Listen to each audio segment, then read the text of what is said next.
Welcome on back in your Capitol Watch as we track the war with Iran. Questions have come up about a possible end, and could the end be days away? That's the big question. Let's go live to Scripps News Group national correspondent Joe St. George. And Joe, what is the U.S. and Iran saying right now? What country could be pivotal in achieving peace here?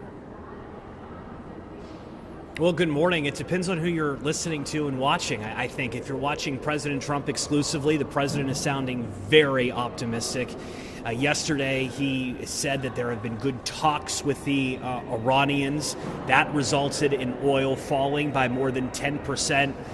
Yesterday. That's good news for everybody. I mean, doesn't matter where you live. Southern Colorado, here in Washington, the pain at the pump is real. But here's why oil is rising this morning. It's because the exact opposite is coming out of Tehran and Iranian government officials. In fact, Iran's parliamentary speaker, think of him not quite, but like the Speaker of the House in the United States, he took to social media to say that there have been no direct talks with the U.S. and that it's fake news to manipulate oil markets and stock markets. Now, the old Greek saying goes, the first casualty of war is often the truth. Clearly, one side not being completely truthful here. We'll find out together in the coming days what exactly is going to happen with Operation Epic Fury. Overnight strikes on both sides of the battlefield reported.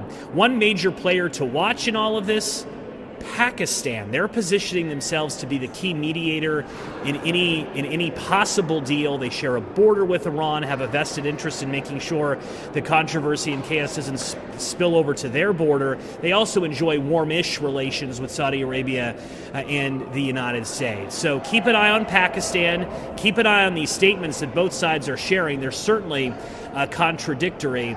But remember what this weekend marks: a month since the war began. And the president said at the beginning 4 to 5 weeks was always his goal. So we shall see an important few days ahead. Thank you, as always, Joe St. George, live in D.C. Bringing it back here to Colorado.